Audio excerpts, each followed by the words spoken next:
Okay. Um,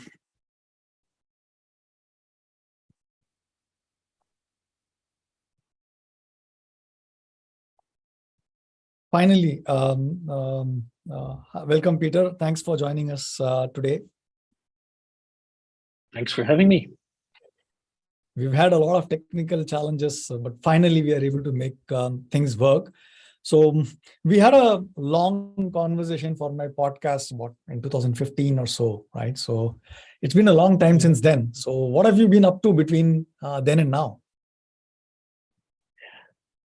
Wow, 2015. Most people will know me from my stay at the Swift and InnoTribe. And InnoTribe is and was the innovation initiative of Swift, the network of the banks. And I was one of the co-founders of InnoTribe. I left in Swift in 2016 to take a sabbatical, but I never came back.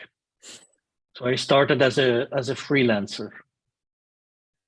But the experience of Swift, and especially the event part, the show that we did at the annual conference of Swift, was one of the reasons why I wanted to go freelance. So I had come to a stage where I understood that what I was doing or what I wanted to do was to resonate with the audience at an additional level than the pure cognitive. So it was about sharing and learning, not only between the ears, but all senses.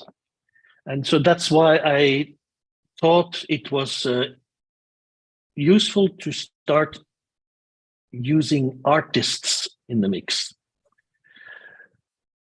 And Swift didn't follow me at that time, and I understand it was not a problem. And that's the main reason why I wanted to start my own thing. So it has to do something with trans-disciplinary inputs into a learning experience. And so that's what I have been working on since 2016, 17.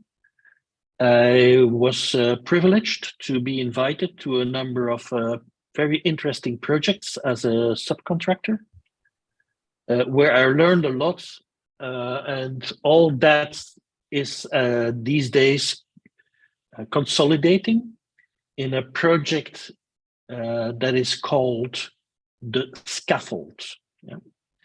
So I'm going to play a little video to introduce the Scaffold, and then I have some slides that build up towards that idea of the Scaffold. Okay, so I'm doing a share screen, and there is some sound, so that will be fun. And we'll start with, you can see my screen? Yes. Okay. So I'll play a short video of 1 minute, 30 seconds, something like that.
So what you just saw was a walk through a piece of art, an artwork, a big scaffold that was in the garden of a museum in Flanders.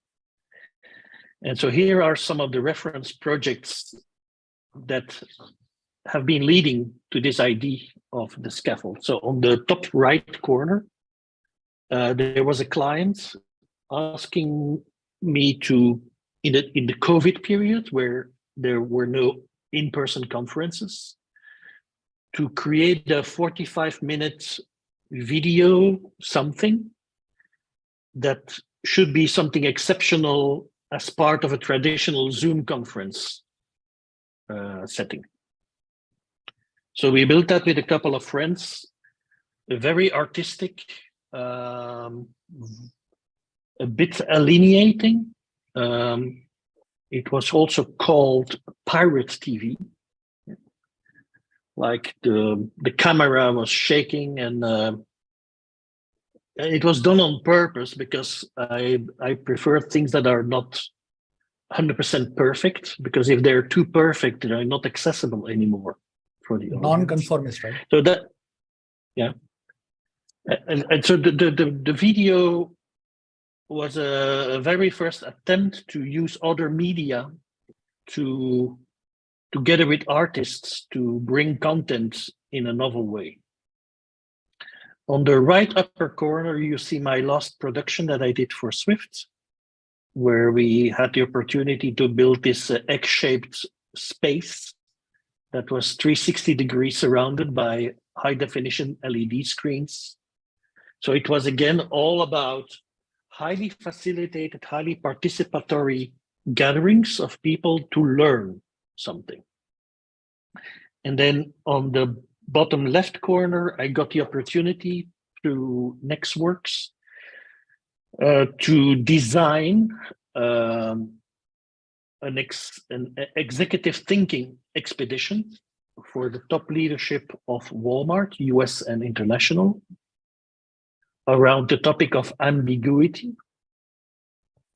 And then on the right, another project as a subcontractor to NextWorks, where for the Bill and Melinda Gates Foundation, more specifically the Financial Inclusion Group, we created an expedition, 6 months elapsed time, roughly 15 sessions, 100% online, highly facilitated with artists, etc., etc., etc.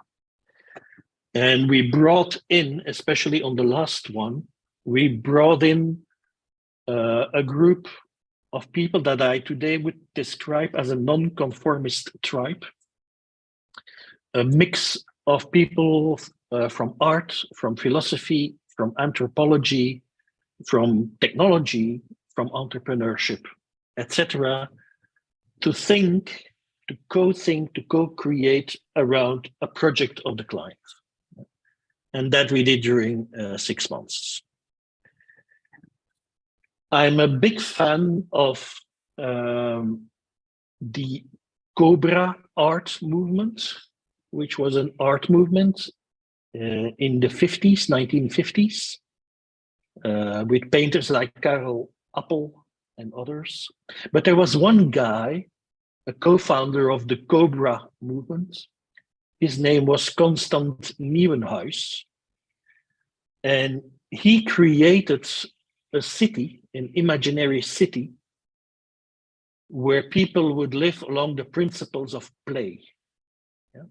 So the imagination was that everything was automated, everywhere AI and computers and robots, so people didn't have to work anymore. The only thing they had to do was to play. So how would you organize a city for play?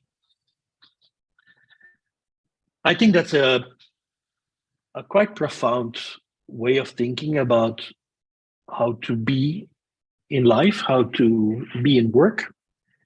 And so this idea of the play city, and the Cobra movement called it the New Babylon. That was the name of the city. So I started playing with the idea of the new Babylon, what if I would be able to bring together a collective of artists, thinkers, creators, a transdisciplinary nonconformist tribe, and use that to create freedom and freshness in the way how we think, learn, and act. So that's the idea of the new Babylon, a sort of avant-garde movement, but not avant-garde art, more avant-garde business. What would avant-garde business look like? And so here are a couple of books that are inspirational in that journey. On the left, Making Art Work, which is about, again, an art movement in the 50s, where engineers were assisting artists to create art. Like this was the time when the first laser beams were invented. So people created big installations with laser beams in huge halls. Building is a recent book by Lena Rachel Anderson. She also wrote a book called The Nordic Secrets. And Bildung is a German word. The best translation for it would be formation, in the sense of education, but a very transdisciplinary education of people of all ages, with a specific attention for aesthetics and for ethics and morality. And then on the right is a book by one of my coaches, André Pelgrims. It's basically about freedom and the essence of courageous personal leadership. So daring to step forward from your own strength, from your own power, and stepping forward as your true self. So all that gave way to this project that I have called the Scaffold. Scaffold, like in architecture, it's a temporary structure to uphold a ceiling, a concrete ceiling, until the concrete is hardened out. And then you can take away the scaffold and it stands on its own. So you also have scaffold in, if, for example, if you have a wound, then the body is creating like a temporary structure to let the skin grow again, and then it goes away. So it's scaffold in that sense. But in Dutch, the word scaffold is stelling, and it has a second meaning, and that is a thesis, a hypothesis, a statement. So the scaffold is a statement, is a temporary structure for a school and a movement and a foundation for the never normal. This is a lot of text around that, and we have a process behind it and a methodology to do that. We brought together, I think, a quite interesting group of advisors for this project. People like John Hagel, well known to you and your community, but also artists, both classic arts, contemporary arts, producers, and so on and so on. And I do this with two strategic partners, Nextworks on one hand, who is my inspiration and delivery partner, and Collective Next, a facilitation company from Boston, US, in my opinion, one of the best facilitation companies in the world. And so we create these things together. We use world-class facilitation, live scribing, live video editing, live note-taking. We use technology, but not to impress or to distract. And it's not about spectacle. So we use technology in a very almost invisible way. There is a lot about group critique, experimentation, both physical, in-person, and online VR type of experiences. And during the process, we are very open. I call it open kitchen. And we have a sharing platform for the participants to keep our digital assets. So I would call it today a transdisciplinary learning studio for the never normal. Transdisciplinary in the sense that we are curating per project a non-conformist tribe. Learning in the sense of learning by doing, learning by conversation. Studio in the sense of using individual and group critique, not criticism, critique. And never normal, it's the picture of the kayaker in wild water. So here is the kayaker in wild water. This is the new normal. So sometimes I see talks and presentations about innovation and disruption, where the metaphor that is used is a tsunami, a wave of disruption, and you have to learn to surf the wave. I think that time is gone. Yeah, you're not surfing the wave anymore. You are in the water, in the wild water. And so you have to learn to sense better and faster what is in and around you, and to sense faster and better what can become, and to act in the moment in a system that is in complete motion. That is the new normal. That's what you have to learn to do. So if I go back to this idea of the transdisciplinary learning studio for the never normal, it's about acquiring skills and ways of seeing better what is and what could become. So it's a scaffold for a 20th century form of education, if you want. So that's all I have as sort of starting point for a conversation. I'm doing this as part of my own company. It's called Petervan Studios, and it's studios in plural because I have 3 studios. I have an art studio, an intervention studio, and the third studio is called the Scaffold.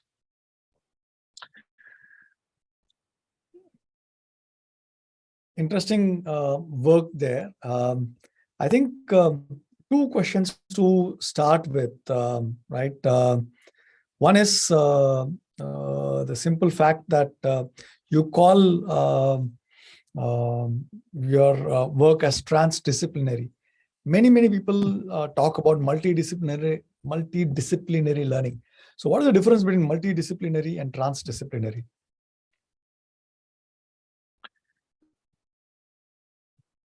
That's a great question. So the transdisciplinary aspect of it, if I go back to the book that I mentioned, Making Art Work.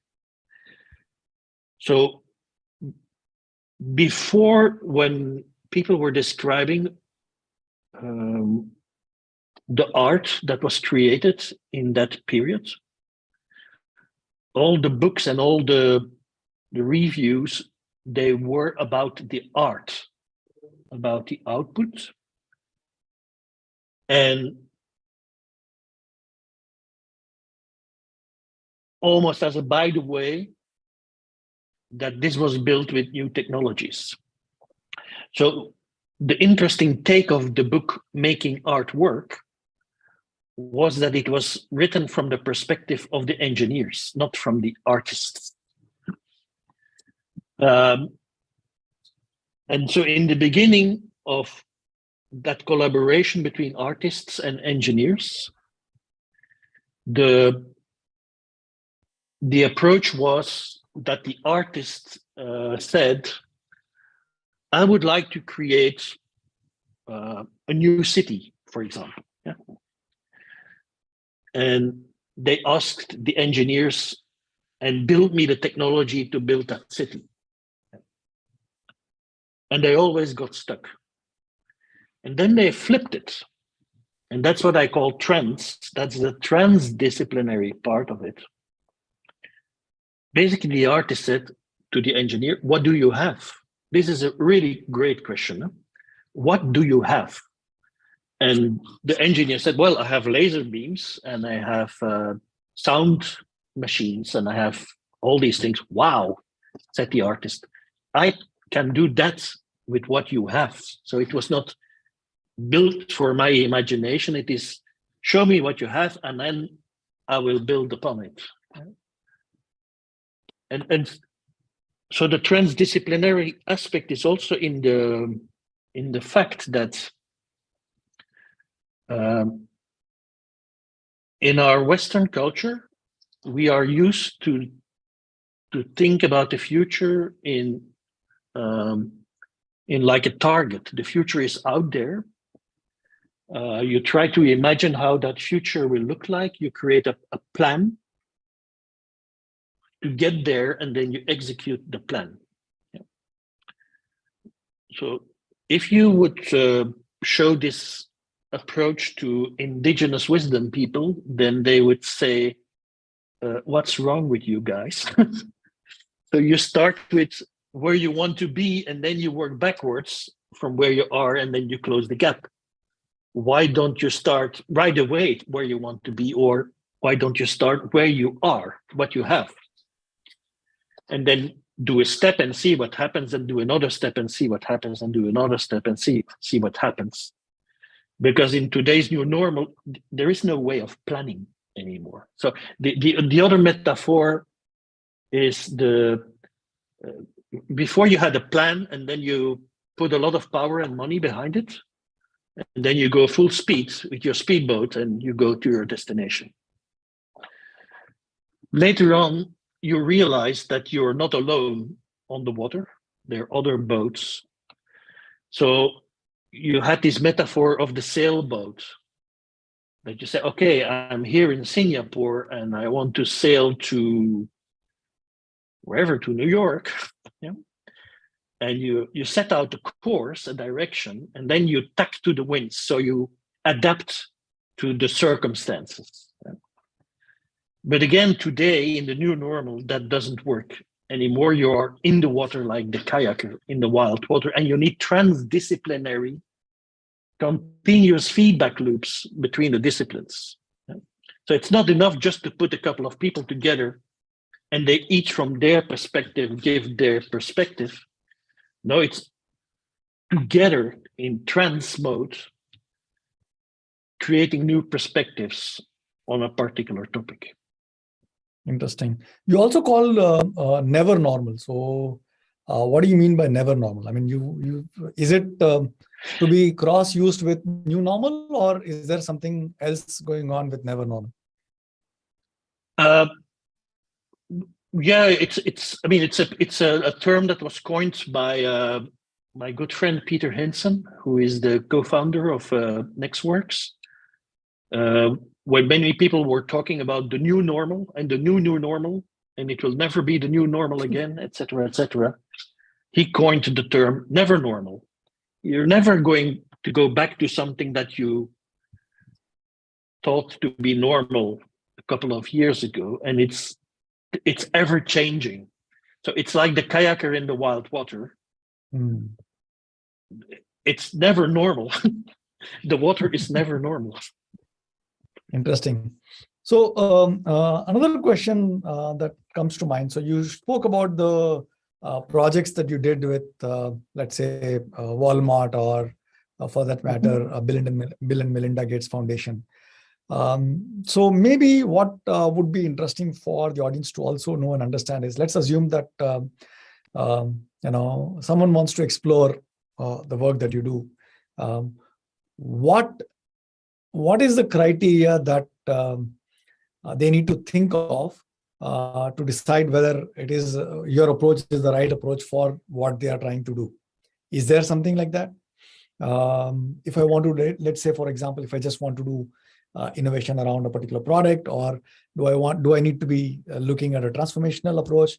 What is it that makes someone makes them consider the approach that you are advocating here? Yeah. What is the criteria, basically? Yeah.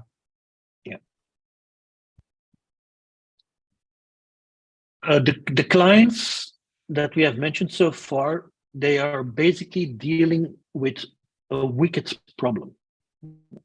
So a wicked problem is a problem about a complex adaptive system. Nothing is static anymore. So, and a complex adaptive system, if you look at one part of the system where you fix one part of the system, then something else is starting to move. Yeah. So you have to learn to keep multiple options open at the same time without coming to a conclusion, and to be comfortable with that.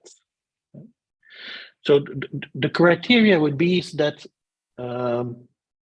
you have a wicked problem and you have tried everything and you still are stuck. You are interested to experiment something new. So you're not afraid. If you just want to like put your toes in the water just to have a taste for it, this is not for you. This is for the brave ones. Because we are experimenting almost on a continuous basis. We are stepping away from the problem-solving mindset. And I know a lot of people in the innovation space, they will get very nervous when I say this, but we have been trained with the question, what problem are you trying to solve? I've heard this many times in innovation, what problem are you trying to solve? And I think this is a very limiting question. The much more interesting question is, what are you trying to create? So this is about expanding the brief. This is about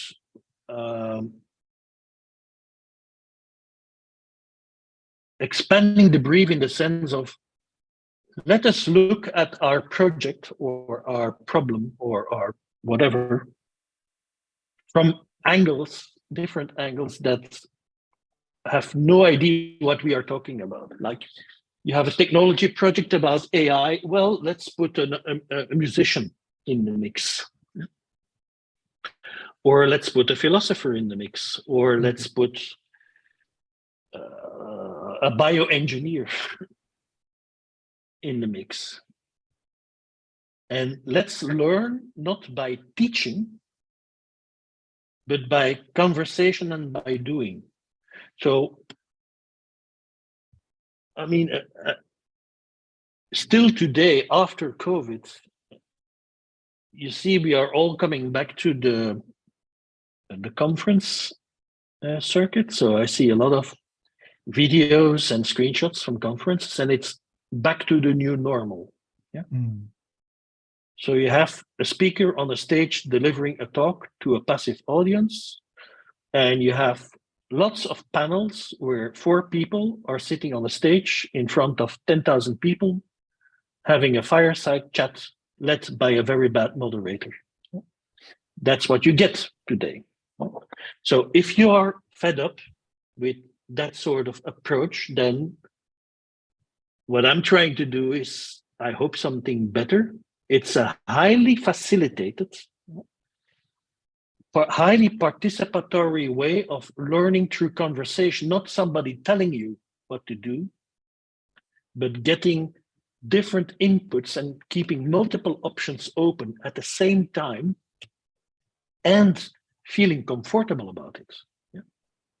So it's the metaphor here, and it's a metaphor that I picked up from Pendleton-Jullian, who used the metaphor of Sherlock Holmes.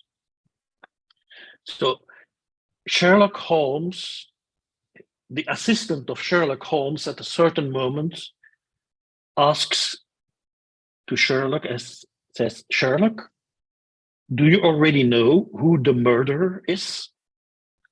And Sherlock says, I have 7 options at this moment. And not coming to a conclusion. Yeah? So instead of looking at your project and saying, what problem are we trying to solve? How can we expand that brief? How can we create a big learning opportunity of that project and landing with something that you really truly want to create instead of staying in that narrow corner of trying to solve the problem? I mean, it's important. I think you are very much in touch with the startup community, Mukesh. Yeah. And I have been in touch with the startup community for a very long time, and I'm guilty myself. So we were training the startups to deliver a pitch in 10 slides. Yeah? And you know the drill. Slide number 1, what problem are you trying to solve? Slide number 2, what is the solution? Slide number 3, what is the team? Slide number 4 is what is the magic sauce, and so on and so on. Yeah? So we are training our startups to be conformists in the way how they tell their story. What a pity. What if we would ask them, what are you trying to create? You would get a completely different conversation. And that's the invitation I have with the Scaffold is, let's have a completely different conversation. Interesting. So one of the things about, you spoke about complex adaptive systems, right? And wicked problems.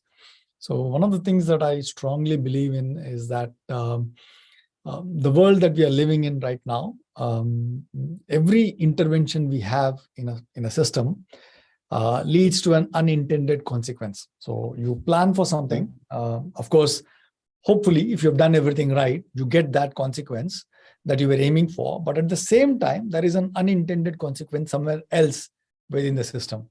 And that's the system responding to your change.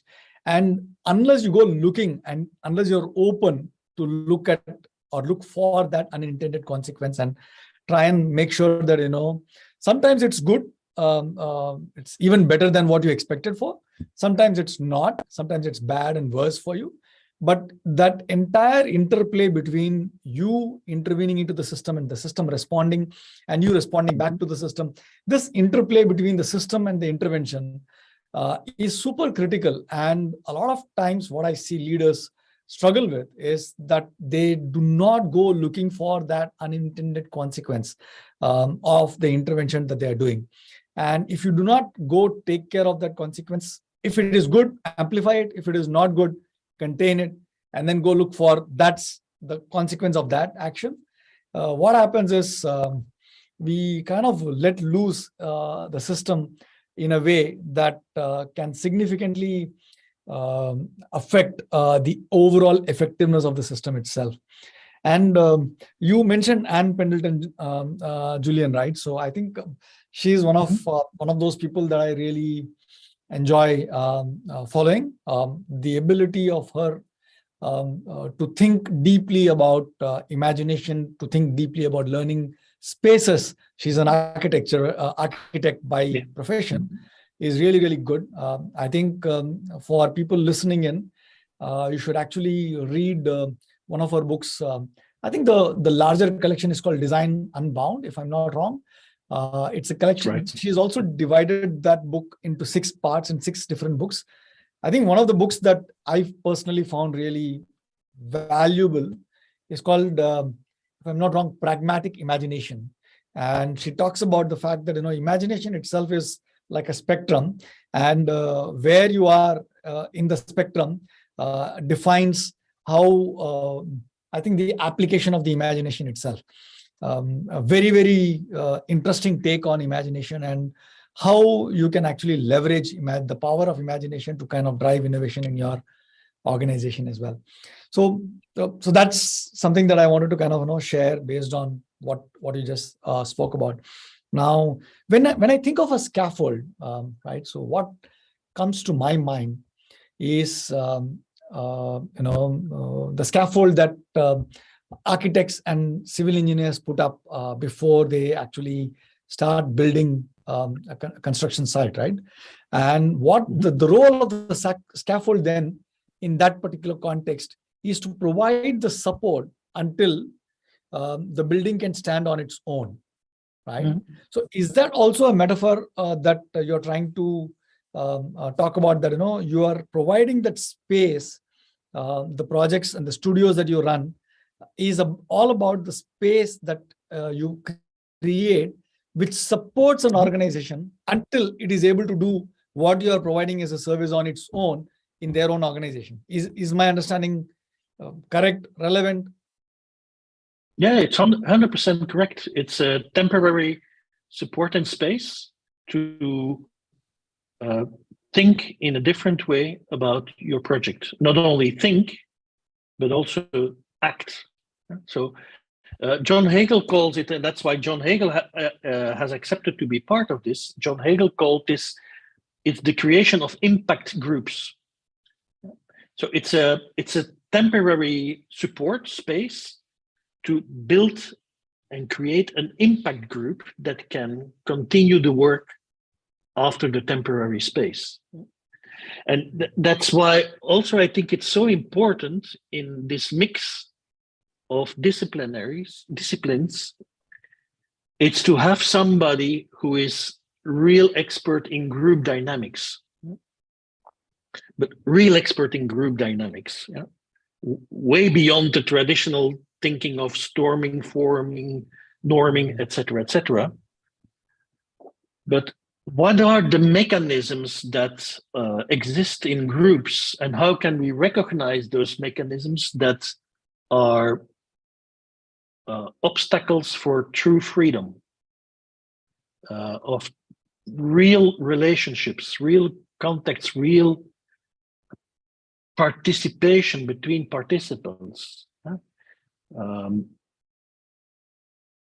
And there are a lot of what some people call viruses in groups that, like the COVID virus, I mean, it's spreading in a group, and it's at certain, I mean, it definitely will make sure that the group starts living in a certain illusion that they are functioning well, but really deep inside there is a virus active that stops people from stepping forward.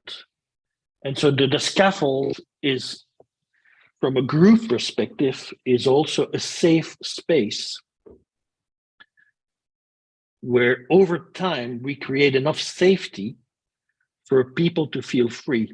So that's why I'm a really fundamental believer in the long format. So I'm not interested anymore in the short workshop of 1 day, 2 days, 3 days. So, and that's why I like the project with the foundation so much, is it was a elapsed time of 6 months, where on a very regular time, the same people came together. So during that process, you create belonging, you create bonding, you create safety for people that normally don't get the opportunity to give their opinion or their input, to facilitate that with professional facilitators, to identify the ones who are maybe introvert or who have been infected by a virus, to heal them. And healing is, it has also, definitely in Dutch, the word whole in it. Like in complete, it's to make somebody complete again, to heal groups and to heal people, to be much more performant and to become, like John Hagel says, true impact groups for their organization. So yeah, long-winded answer to say, yes, you're right. So if I get whatever you said so far, here is what I understand. Correct me if my understanding is right, or if it is wrong. So number one, the scaffold as a studio or as an intervention is not for the faint-hearted. Is for people who are willing to go on a longer journey, not just expect a 1 day, 2 day workshop to do the miracle that they expect it to do. It's a much longer term engagement, maybe 6 months or more. It's about not just trying to find a problem and solve the problem, but it is about going much beyond solving the problem, but about creating something completely new from where you are, depending upon the situation that you are in. It is for organizations which are trying to adapt or trying to work with a complex adaptive system from that point of view, which kind of continuously changes. The nature of the system changes as with every intervention. So which means that longer form of engagement is needed. And at the same time, this is trans-disciplinary, which means that you're not just going to bring people from the same industry or even forget for that matter industry, forget for that matter function. You're going to bring people from completely irrelevant or completely different folks. For example, you bring in a musician, bring in an anthropologist, you bring in a let's say an AI engineer, or for that matter a cartoonist, and let them loose on the problems to get all of their perspectives, not from a teaching perspective, but also in dialogue. All of this facilitated with someone who understands group dynamics and who is able to kind of get the group to kind of work together over a period of time, creating a sense of belonging, and at the same time able to respond to the complex adaptive system. Did I get everything right, what you said? I will hire you as my marketing manager. You're spot on. It's a fantastic summary of what I have been trying to say for months, but you can capture it in just like 5 bullet points. That's great, Mukesh. It's spot on. Yeah. So now the question then is, in a world where everyone wants everything instant, right? They want instant noodles, they want instant gratification, they want instant money, they want instant everything. How do you get someone excited about going on a long journey with you as part of this exploration? Because I think this is exploration, if nothing else. Yes. It's a great question. I got the same question 2 weeks ago during a small event.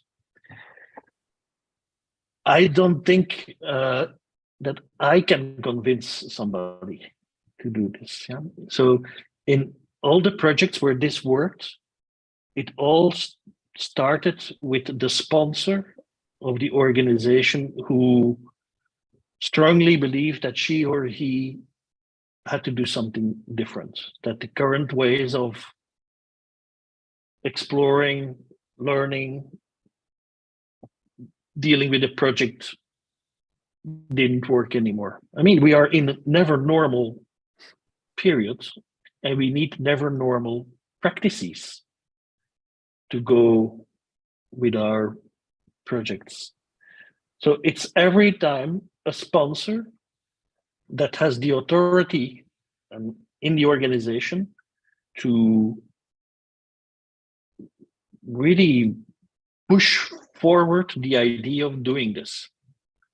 So in one case, this was a person that was responsible for corporate leadership development. In another case, it was somebody who was responsible for worldwide rollout across cultures of a project, and the team was made out of. So it's cross culture, but the team they were dealing with, or that worked on the project, was a team of engineers. So I mean hardcore engineers. So one of the engineers was a quantum physics PhD. You can't get more engineer than that. So when we started by injecting a philosopher in the mix, the first question of that person was, hold on, Peter, what problem are we trying to solve here? So they are really so much trained in that perspective. But after that long expedition, that same person said, I'm very grateful that I have gone through this because I have learned to look at all of this in a wider perspective. And so, to your point of instant gratification, I was always looking for the innovations that could help my customer now.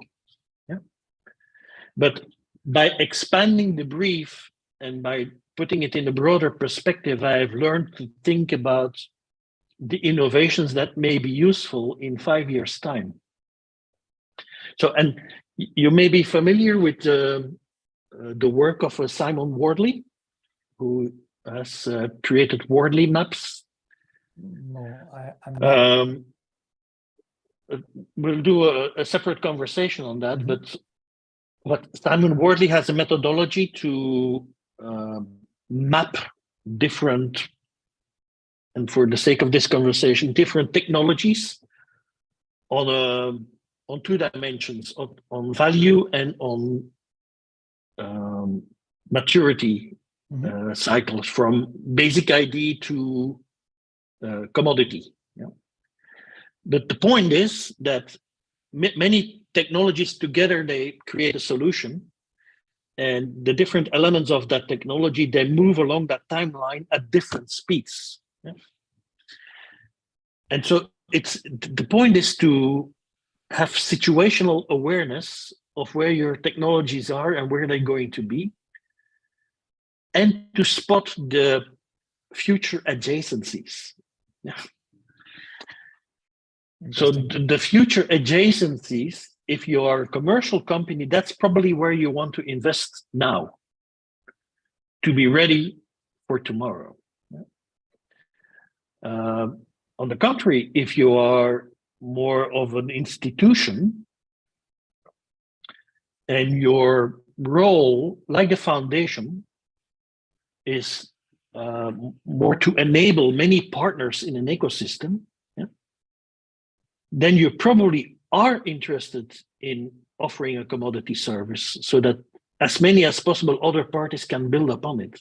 Yeah. So asking the question, what do I have and what do I really want? What do I really want to create are two fundamental questions in this journey.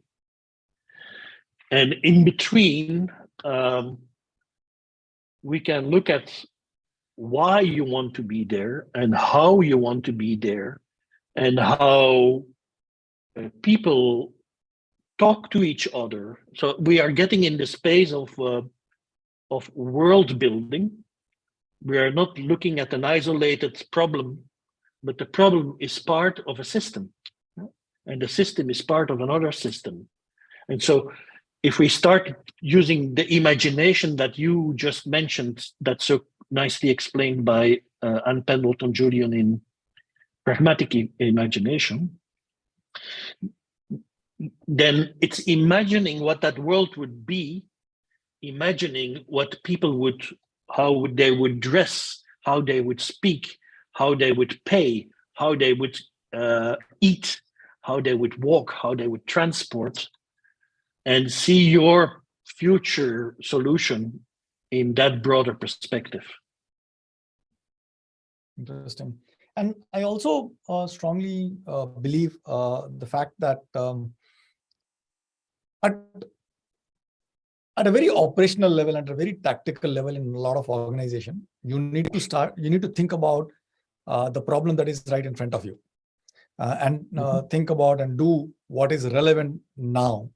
The more higher up you go in your organizational ladder, the more you need to start thinking about slightly farther down the line. Because if you don't do that, then it feels as if you're trying to beat the same dead horse and trying to make more and more out of the same little thing that you're doing. I mean, of course, there is always a counterpoint to everything that we say. There is a lot of value in being focused, but at the same time, as you go above a certain level in your organization, I think it is super important to start thinking about what you spoke about, right? So 3 years down, where the world is going to be, what is going to be the zeitgeist at that point in time, what will be relevant, what will not be relevant. How do you as an organization stay relevant? How do your products stay relevant? How do your services stay relevant? As an individual, how do you stay relevant in that context? Maybe 5 years down, if you are the CEO, you're probably looking at slightly even more longer horizon, assuming that you are able to take care of your day-to-day activities. So it's a balance. You need to survive the day, which means that you need to be really good at operational tactical things and solving practical problems for today, while at the same time, if you want to be successful over a period of time, you also need to start looking at different opportunities, different challenges, and different systems, and how systems will react to what you're doing today. And what opportunities and challenges do they create at a later point in time.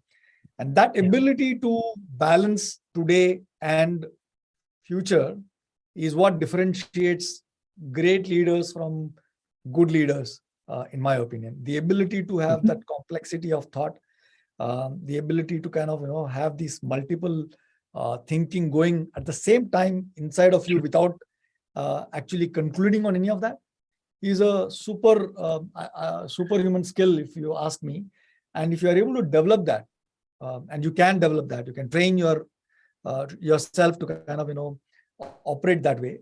The more you are able to operate that way, the better you get in your role, the more effective you get, the more beneficial it is for your organization. And what Scaffold does, I think, is train that muscle of yours to be able to look at multiple perspectives and look at both present and future opportunities and challenges together at the same time. And to look at it in using different ways and different tools. Yeah. So I see again a lot from conferences that people say, okay, we're going to throw more data at it. Yeah. And then we add more AI to it, so that we have more facts, more data to explore, so that we have more details and more information to make better decisions. That's one way, a very valuable way. What we are proposing in the Scaffold, it's to dare, and that's why it's for the brave, to use speculation to think about the future. Yeah? Not data, no, non-data, speculation, not just intuition. It's really a practice of speculating about the future. Again, pragmatic imagination goes a long way in that direction. So at a certain moment, you do not have all the dots anymore to connect. You have missing dots, so you have to start inventing dots and to start playing with those options and see what could happen then. It's also about using different tools. So I have mentioned situational awareness from Simon Wardley. I have mentioned world building. I could have mentioned causal influence diagrams, because data, they say they can give you a lot of information about correlation, but correlation is not the same as causation, as we know. So the causal influence diagrams, it's a technique to look at the whys in a very systemic way, and not only at the correlations. Interesting. Okay, I think it's pretty. It was a very interesting conversation for sure for me. I learned a lot, and at the same time, I'm pretty sure that the audience looking at this conversation, I'll only say maybe 3 things for people who are listening to this. Whenever you're listening to this, if you're struggling with a particular complex adaptive system or a wicked problem, if you are looking to create something new completely, which is slightly on the longer term horizon.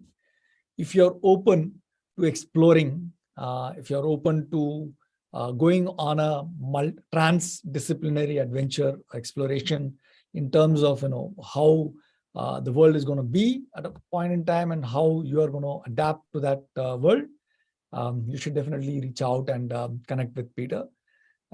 Peter, maybe if you can just share where can people find more information about you and how can they connect with you, that would probably bring an end to this short conversation that we had. It's very simple. Just go to the website, petervanstudios.com. There is a box called the Scaffold where you can find more about it, or you can find me on Twitter at Petervan or petervan@petervanstudios.com. Super. Thank you so much, Peter, for taking time and talking to us today. I wish you all the very best and the studio all the very best.